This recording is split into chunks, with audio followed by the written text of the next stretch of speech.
everybody. My name is Dr. Kristen Donnelly, and I am one of the good doctors of Abbey Research, and you are very welcome to our Abbey Research Reads book review channel, and this particular review of the book, The Cult of We, subtitle, Wework, Adam Neumann, and the Great Startup Delusion by Eliot Brown and Maureen Farrell of the Wall Street Journal. We've talked about Wework a lot on this channel. I reviewed the other book about Adam Neumann, which is called $1 Billion Loser. Aaron and I have done a hottish take on Wework in general and the documentary that was on Hulu. I am fascinated by this story for a host of reasons. One of which is that in a very real way to me, Adam and Rebecca Neumann are the summary of all of the things wrong with Gen Xers and millennials who are trying to be Mark Zuckerberg. Like, it's everything they did was out of touch, delusional, and wrong in a lot of ways, with some really cool intentions at the beginning. And it's like they flirted with things that were so true and executed them in ways that were so damaging. I'm fascinated by it. So this book, like all the other books in the documentary, follows the rise and fall of both Adam Neumann and the company Wework. Now, these two individuals write for the Wall Street Journal. And so this is a very business-heavy book. If you are looking, if the other two things that you watched were a little bit too, if the documentary or the other book were a little bit too, like, tea heavy, a little bit too gossipy, a little bit too much about Adam's hubris, and you want to actually know the numbers, this book is for you. I'm not as interested in the numbers because once they used the phrase community adjusted EBITDA, I realized that they were delusional and it was always going to fall apart. So I didn't really want, it's not as important to me to get into the nitty gritties of exactly how they did this. I'm a little bit more interested in the human, like how they get people to believe in this, how they get people to sign on, how they get people to do all this. And so I loved pieces of this book.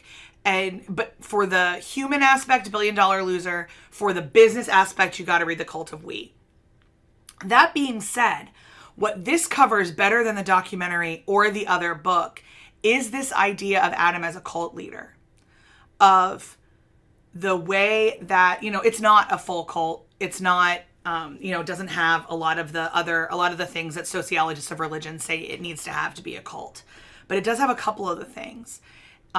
At one point, they wanted to completely create a system where you lived in a WeWork building, you worked in a WeWork building, you worked out in a WeWork building, you ate in a WeWork building. They wanted to be your entire microsystem. It's very culty. Adam was given carte blanche to behave however he wanted because of his charisma. That's pretty culty. There was absolutely no accountability for Adam or anyone that he blessed as not needing accountability. Again, that's really culty. So there's some questioning Adam was always, not allowed. So in some way, WeWork was this weird kind of MLM where a weird multi-level marketing kind of thing where the people at the top, the people that got in early made the most money and the people that joined later got screwed. And at the center of it is a strong personality who has the ability to gather any level of troops to his side. So there's some really infuriating things about the Adam and Rebecca Neumann story. For me, there's several infuriating things. And one of the infuriating things for a lot of people is that Adam's still left with billions of dollars. He and Rebecca are fine financially. And what this book tells us is that they're still really confused as to why anyone was angry at WeWork, why the IPO failed, why people didn't want any of it. And Rebecca's delusion is strong. Her need to, it's not even a need, like she's just really out of touch. And it doesn't shock me so much in a certain way because her cousin is Gwyneth Paltrow. And I think Gwyneth is also either completely out of touch or very manipulative with some of her Goop products and the pricing structure of Goop. And I think that Rebecca kind of falls into that realm. And from what I understand of the Paltrows, all of the networks of the Paltrows They've been Hollywood and American royalty for a long time, and there's not a lot of need to be connected to the quote unquote common man. And Rebecca demonstrates this a lot, because not only is she not connected to like her employees, but she's not connected to reality, and how business works. She's just not. And there's a balance between being innovative and being destructive. And sometimes that balance is really hard to walk. These guys wanted to blow up the system. Well, the problem with wanting to blow up the system is that the system still exists and you still have to play within the rules. So if you want to float an IPO, you still have to follow the Security and Exchange Commission guidelines. You still have to write the, S1 document the way that makes sense to people. And they weren't concerned with what made sense to other people, because their kind of attitude was anyone who doesn't agree with us is an idiot, unproductive.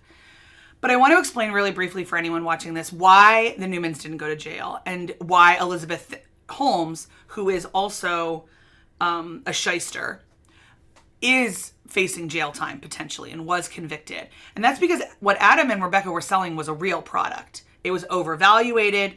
It was a bunch of smoke and mirrors, but it was a real product. Like, people actually did get to go to Wework facilities, and no one actually got to use Theranos' product. And she knew it, according to a court of law and my own personal opinion.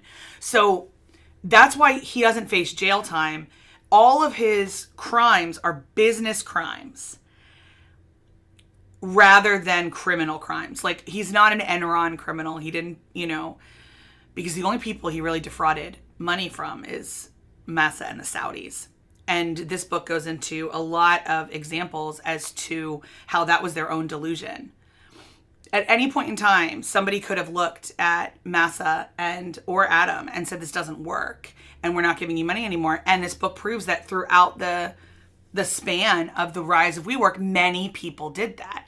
The problem was that Adam hoodwinked, convinced, depending on your feelings about him, the one person who had a fairly unlimited bankroll.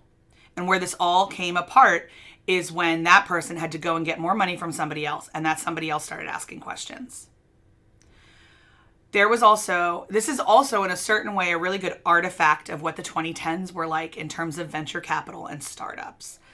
My prayer is that post-lockdown, we don't behave like this anymore, because the venture capital was going nuts in the 10s. And I'm really hoping that we've tempered things a little bit.